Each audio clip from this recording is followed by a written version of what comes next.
अस्सलाम वालेकुम my YouTube family. उम्मीद करती हूँ कि आप सब खैरियत से होंगे, बिल्कुल ठीक होंगे। आज मैं बनाने लगी हूँ पंजीरी, और ये पंजीरी की रेसिपी हर उन लोगों के लिए बेस्ट है जो लोग थकन ज़्यादा फ़ील करते हैं, फिज़िकली वीक हैं, और जिनको जोड़ों का दर्द है, पट्ठों की दर्द है, कमर की दर्द है। ये रेसिपी सबसे बेस्ट है उन लोगों के लिए।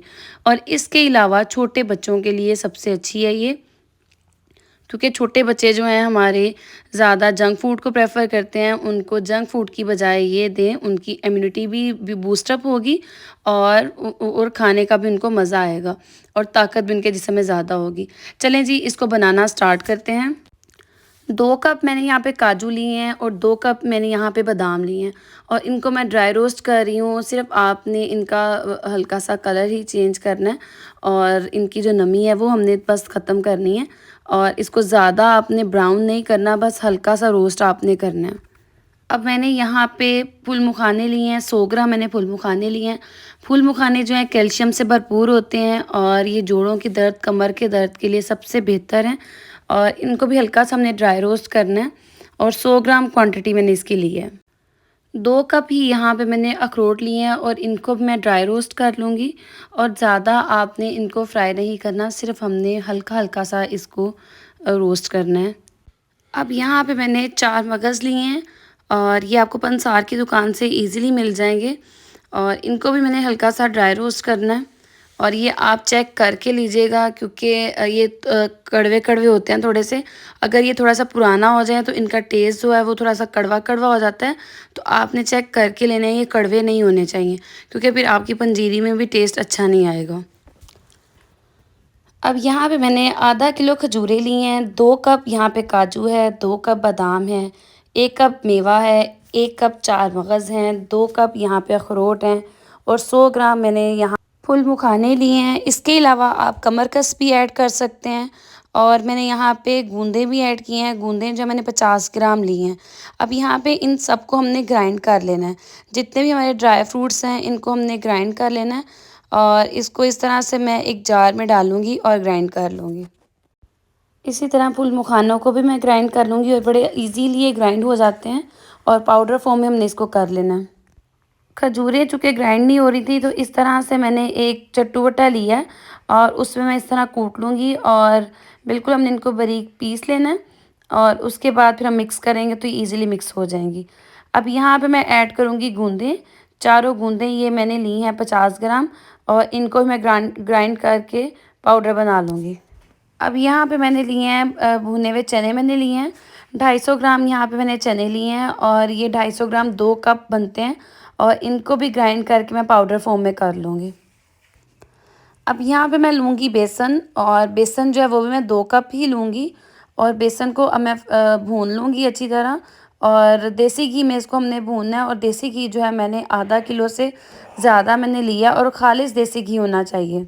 और यहाँ पे मैंने 1 कप के बराबर जो है वो देसी घी ऐड किया। चूँकि मेरे पास मेल्टेड नहीं था और फ्रीज़ हुआ था, तो मैंने उसी तरह ही चम्मच के साथ डाल रही हूँ, लेकिन अंदाज़न जो है मैंने 1 कप के बराबर जो है मैंने यहाँ पे देसी घी ऐड किया है। और बेसन को हम भून लेंगे। बेसन को हमने तब तक भूनना है जब इसे प्यारी सी खुशबू आने लग जाए, और चम्मच जो है आपने हिलाते रहना है, ताकि बेसन जो है हमारा नीचे ना लगे। बेसन हमारा फ्राई हो गया, और इसको मैंने एक डिश में बाहर निकाल लिया है। इसी तरह अब मैंने एक दूसरा फ्राइंग पैन लिया, और इसमें भी मैंने 1 कप के बराबर जो है देसी घी इसमें ऐड किया है। और अब मैं इसमें ऐड करूँगी आटा, और ये गंदम का आटा है। और आटा जो ये भी मैंने 2 कप मैंने लिया है। और अब हम इसको अच्छी तरह से भूनेंगे, और इसको भी तब तक भूनना है जब तक इससे प्यारी सी खुशबू नहीं आती।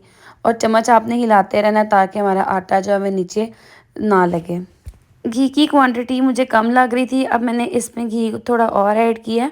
1/2 कप के बराबर मैंने इसमें घी ऐड किया, और आप ये देखें कि अब ये इजीली जो है वो फ्राई हो भुना जा रहा है आटा, और चम्मच भी इजीली हमारा मूव हो रहा है इसमें। और आपने इसी तरह चम्मच जो हिलाते रहना है आटा भूनते वक्त।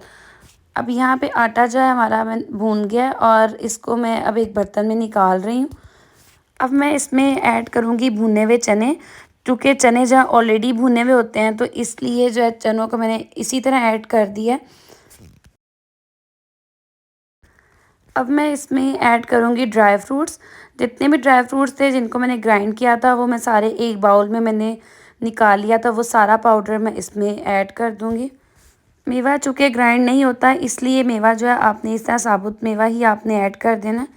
और जो बाकी हमारा घी बच गया था मैं वो ऐड कर दूँगी, क्योंकि मैंने घी जो है आधा किलो से ज़्यादा लिया है और क्वांटिटी का हिसाब मैंने रखा था 2-2 कप मैंने यहाँ पे हर चीज़ ली है। और उस हिसाब से मैंने घी जो था आधा किलो से ज़्यादा मेरा घी था। और वो घी जो बाकी हमारा बच गया वो मैं इसमें ऐड कर दूँगी। और इसको आपने भूनना है अच्छी तरह से और लो फ्लेम पे भूनना है। लो से मीडियम फ्लेम में आपने भूनना है, इसको हाई फ्लेम पे नहीं भूनना।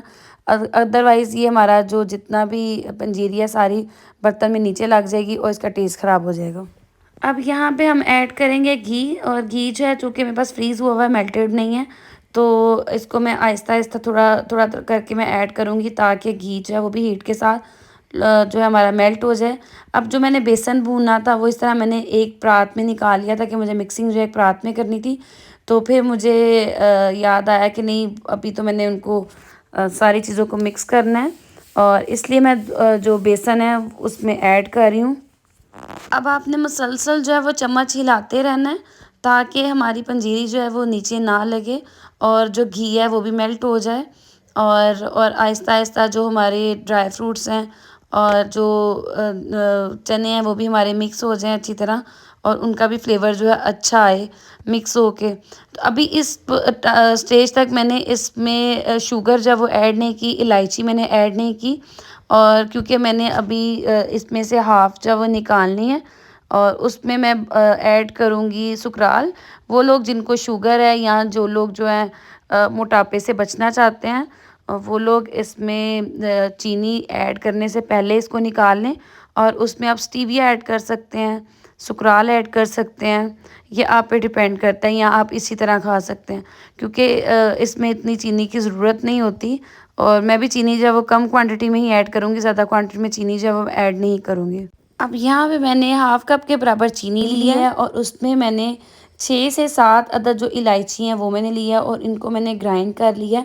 और अब मैं इनको ऐड करने लगी हूँ और इसमें से मैंने एक बाउल जो है वो निकाल लिया है और जिसमें मैं सुकराल ऐड करूँगी। अब मैं इसमें ऐड कर रही हूँ खजूरें। और खजूरें जो हैं आपने ऐड करके या तो चम्मच के साथ आप अच्छी तरह मिक्स कर लें, अगर चम्मच से नहीं होंगी तो आप मैशर के साथ कर लें। क्योंकि मैं चम्मच के साथ लगी रही तो मेरे हाथ थक गए थे और ये मिक्स नहीं हो रही थी।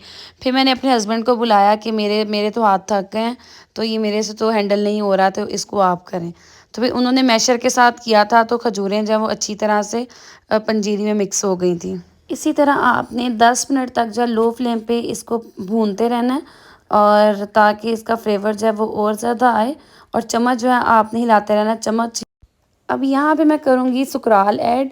और सुकराल के इस तरह के साशे भी मिलते हैं, गोलियाँ भी मिलती हैं। तो जब आपने इस तरह कोई चीज़ बनानी हो, मीठा बनाना हो, तो आप उसमें इस तरह के पाउडर फॉर्म में पैकेट्स ले लिया करें। और इसमें मैं 5 अदद जो है पैकेट वो इसमें ऐड करूँगी और इसको अच्छी तरह से मैं मिक्स कर लूँगी। और इसके जो लड्डू बनाने हैं आपने, वो नीम गर्म होना चाहिए, मतलब अगर ये ठंडा हो जाता है तो इसके लड्डू इस तरह से नहीं बनेंगे। और लड्डू बनाने के लिए आपने इनको हल्का हल्का गर्म रखना होता है और अगर ठंडा हो जाए तो आप इसको माइक्रोवेव कर लें और गर्म हो जाएगा। और ये हमारी प्यारी सी खूबसूरत सी पिनिया जो बनकर रेडी हो गई हैं। और ये सर्दियों की सौगात कह लें इसको, जोड़ों के दर्द की एक रेमेडी कह लें, पट्ठों के दर्द की, कमर दर्द के लिए ये सबसे बेस्ट। और बच्चों के लिए एक तो हाफज़ा तेज़ करने के लिए उनका सबसे बेस्ट है ये। और ये उन लोगों के लिए बहुत अच्छा है जो बेबी डिलीवर करती हैं और ज़िले में होती हैं, और ये उन लेडीज़ के लिए बहुत अच्छा है। तो ये ज़रूर आप खाएं और एनर्जी अपनी बूस्टअप करें। और ये हमारी मज़ेदार सी पंजीरी के लड्डू जो हमारे तैयार हैं, इसको आप नीम गर्म दूध के साथ खाएं। मज़ा ना आया तो आप पैसे वापस। तो और जिसको मेरी रेसिपी अच्छी लगी हो तो चैनल को लाइक शेयर और सब्सक्राइब ज़रूर कर दीजिएगा। बेल के बटन को प्रेस करना आपने नहीं भूलना। ये आप लोगों से प्यार होता है, अप्रिसिएशन होता है हमारे लिए। मिलते हैं अगली